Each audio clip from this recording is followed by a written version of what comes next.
அனைவருக்கும் வணக்கம். Welcome to முஸ்பாவின் சமையல். நம்ம சேனலை தொடர்ந்து பார்த்து ஆதரவு கொடுத்தவங்க அனைவருக்கும் மனமார்ந்த நன்றி சொல்லிக்கிறேன். 1000 சப்ஸ்கிரைப் ரீச் பண்ணிக்கிறேன். எங்கள் சொந்தமாக இருந்து எங்களுக்கு இவ்வளோ தூரம் ஆதரவு கொடுத்ததாக உங்களுக்கு நன்றிங்க. இந்த அளவுக்கு நம்ம சேனல் வளர்ந்து வந்ததுக்கு காரணம் நீங்கள் தான்.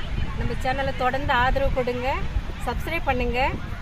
இந்த கஷ்டத்து மத்தியிலையும் சேனலில் ரன்னிங் பண்ணது உங்களுடைய ஆதரவுனால தான். நீங்கள் தான் எனக்கு ஃபுல் சப்போர்ட் கொடுத்தீங்க. நம்ம சேனலுக்கு இவ்வளோ தூரம் வளர்ந்துக்கிறதுக்கு காரணமே நீங்கள் தான். ஃபுல்லாக நினச்சி உங்கள் சகோதரியாக தாயாக நினச்சி எனக்கு ஃபுல் சப்போர்ட் கொடுத்தீங்க. அதுக்காக மறுபடியும் நன்றி சொல்லிக்கிறேன். உங்களுடைய சப்போர்ட், முழு சப்போர்ட் எனக்கு வேணும். தொடர்ந்து ஆதரவு கொடுங்க, சப்போர்ட் பண்ணுங்கள், லைக் பண்ணுங்கள், ஷேர் பண்ணுங்கள், கமெண்ட் பண்ணுங்கள், சப்ஸ்கிரைப் பண்ணுங்கள். மறக்காமல் பார்த்துருக்க பில் பண்ணி கிளிக் பண்ணிடுங்க. தேங்க்யூ.